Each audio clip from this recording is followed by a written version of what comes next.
बोल सच्चे दरबार की जय, बोल सच्चे दरबार की जय, बोल बस्ती नगरी की जय।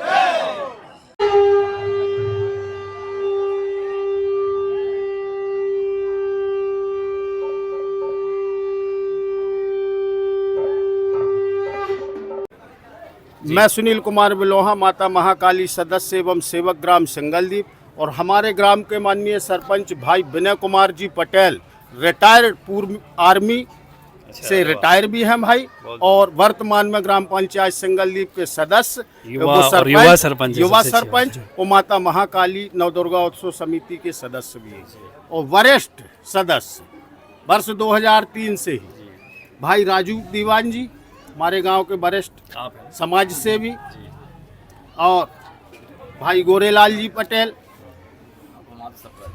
भाई छोटू पटेल, आप है क्या? हम लोगों के आदरणीय श्री भगवत प्रसाद जी बिलोहा, टेकचंद जी बागवान, अनिल कुमार जी पटेल, पुन्ना भाई जी नामदेव और वरिष्ठ सदस्य ये भी हमारे जो पीछे खड़े हैं अनिल भाई के भाई कालू राम जी दीवान, प्रथम वर्ष 2003 से ही माता रानी के सदस्य एवं सेवक हैं। भाई पंकज बिलोहा, गौरावारे मालगुजार, भाई भोला राम जी, सुरेंद्र पटेल, भैया जी पटेल, लौकोस, मनोज पटेल, भाई अर्जुन प्रसाद जी दीवान, बबलू पटेल और जो भी खड़े हैं सभी हमारे ग्राम के ही लोग हैं और बड़े ही भक्त और सेवक हैं। हाँ, जैसा कि अचानक भगवती का प्रथम वर्ष जब आगमन होना था तो अनायास ही ग्रामवासियों का विचार बना। संगमरमर की प्रतिमा सन 1983 से स्थापित है। उसके बाद मिट्टी की प्रतिमा ग्रामवासियों के द्वारा दुर्गा जी की दूसरे रूप में रखी जाती थी, क्योंकि चल समारोह संगमरमर की मूर्ति में नहीं हो पाता था। इसलिए बच्चों के उत्साह को देखते हुए एक नवीन परंपरा के विसर्जन के लिए एक प्रतिमा अपन लोग मिट्टी की भी रखें दुर्गा जी की, तो दुर्गा जी की प्रतिमा रखी जाती थी। और दुर्गा जी की प्रतिमा रखते रखते ही भक्तों का ऐसा मन हुआ कि अब माता महाकाली की स्थापना की जाएगी, माता रानी की स्थापना होगी, जिसका कि बगैर किसी विचार के अचानक ही 2003 में माता रानी ने प्रेरणा दी, मन में उत्साह के साथ। तो प्रथम वर्ष मूर्ति के आर्डर से लेके पंडित जी तक का मिलना ऐसा लग रहा था कि शायद दुर्लभ हो जाए। मूर्ति का भी समय के अभाव में कहीं आर्डर नहीं हो पा रहा था, और पंडित जी भी जो पुजेरी पुरोहित हैं उनका भी मिलना संभव नहीं हो पा रहा था। पूर्वजों द्वारा बताए गए विद्वानों के पास जब हम लोगों ने संपर्क किया तो कुछ विद्वानों ने इस तरीके से भ्रमित भी किया कि यदि उनकी बातों को लेके चलते तो शायद भगवती की कभी स्थापना न कर पाते।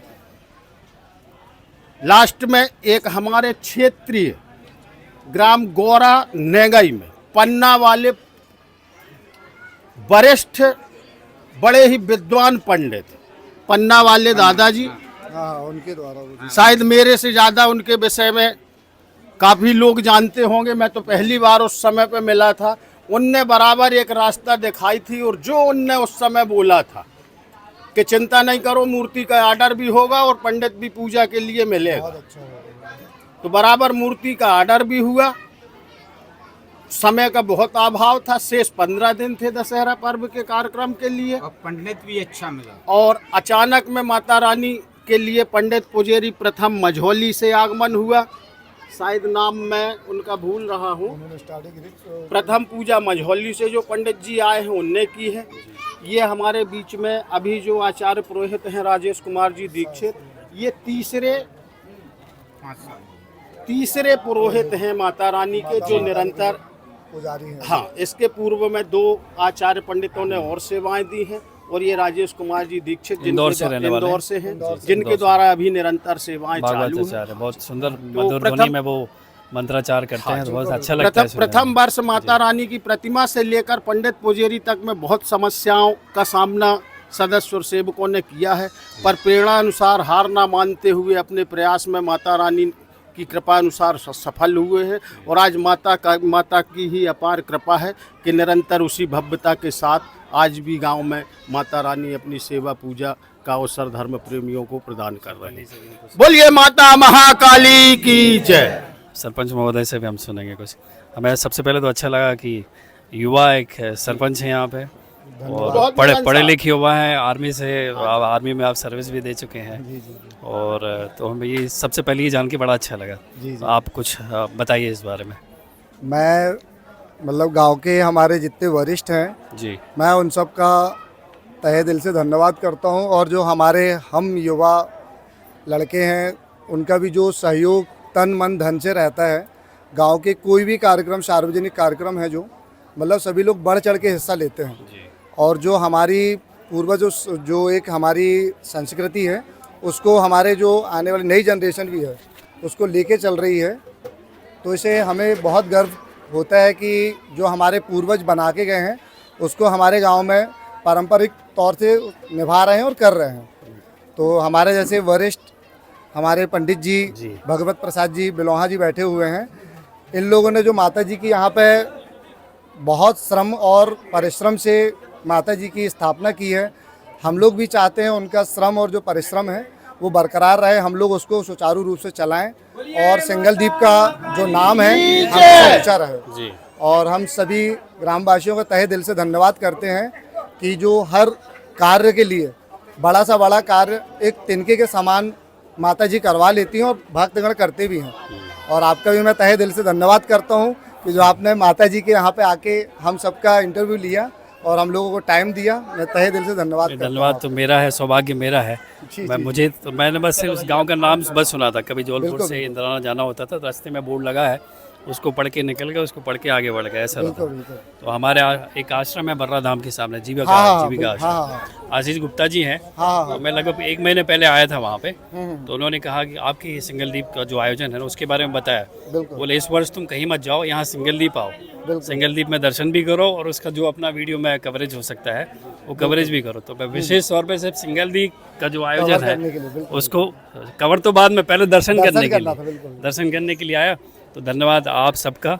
और मतलब सौभाग्य मेरा रहा कि माता रानी ऐसी कृपा की मुझे दर्शन का सौभाग्य मिला। अच्छा, एक आखिरी प्रश्न आपसे पूछूंगा, ये थोड़ा हट के है आयोजन से, कि आपने आर्मी में सर्विस की है, फिर रिटायर्ड हो गए आप। तो जनरली पढ़े लिखे जो युवा होते हैं वो शहरों की तरफ भाग जाते हैं जब उनके पास रिटायरमेंट जैसी कोई चीज़ आ जाती है, तो शहर उनको आकर्षित करता है। आपके मन में कैसा है कि आपको गाँव में ही रहना है और चाहे सरपंच बन के या फिर दूसरे माध्यम से सेवा देना है, ये प्रेरणा कैसे आपके मन में? मतलब मैं रिटायरमेंट लिया 2019 में जी। तो मतलब गांव की जो एक चाह थी हमारे प्रति, मतलब गांव का स्नेह हर बच्चों और बुजुर्गों में, हमारे वरिष्ठ जो थे वो एक चाह थी। उन लोगों ने बोला कि नहीं, और मेरी भी एक इच्छा थी कि मैं गांव की एक सेवा करूं। देश की सेवा तो मैं 20 साल करके आ गया। मैं चाह रहा था कि गांव एक अच्छा एक डेवलपमेंट हो, जो है वो हर चीज़, मेरा एक सपना है गांव एक अच्छा सुचारू रूप से हो, शिक्षित हो, सब लोग अच्छे मतलब जैसे भी हो रोजगार मिले, कुछ भी करें, मतलब निरोग रहे हो। मेरी इच्छा थी। तो मैंने चुनाव के लिए और गांव का पूर्ण रूप से सहयोग मिला। सभी ने तहे दिल से आशीर्वाद दिया मुझे और गांव का मुखिया बनाया। तो मैं चाहता हूं गांव के मुखिया के तौर पे मैं गांव की सेवा करूं और उनकी जो इच्छाएं हैं वो पूरी करूं। गांव के आप मुख्य सेवक हैं, है ना? मुखिया मतलब मुझे क्षमा कीजिएगा, जैसे प्रधान सेवक कहते हैं ना प्रधानमंत्री को, वैसे आप मुख्य सेवक हैं ग्राम के। तो बहुत बहुत धन्यवाद आपसे और गाँव ग्राम वासियों से बातचीत करके बहुत अच्छा लगा। और माता रानी अगर कृपा करें तो मैं तो यही चाहूँ कि हर साल मैं यहाँ पर दर्शन के लिए आपका स्वागत है तहे दिल से। आप एक जयकारा लगा दीजिए। बोलिए माता महाकाली की जय, बोल साचे दरबार की जय। बोलिए महाकाली महारानी की जरा और जोर से बोलिए, कम से कम सिंगल दीप में तो आपकी आवाज जाना चाहिए। बोलिए महाकाली महारानी की, महाकाली महारानी की, जगदम्बा माता की। अम्बा शांभवी चंद्रावली रमणा वरदा काले हैवती शिवा त्रिनयनी कात्यायनी भैरवी गायत्री नवयौवना शुभकरे साम्राज्य चिदरूपा परदेवता भगवती श्रीराजराजेश्वरी बोलिए महाकाली महारानी की यस्यां केच विभाति भूधर सुता देवापदा मस्तके भारे मानगृहुर्गणे च करलम् यस्योरसे व्याजराट् सोऽयं भूतिर्भूषणा सुरवरा सर्वादिपा सर्वरा सर्वः सर्वगता शिवा सचिवः श्रीशङ्कर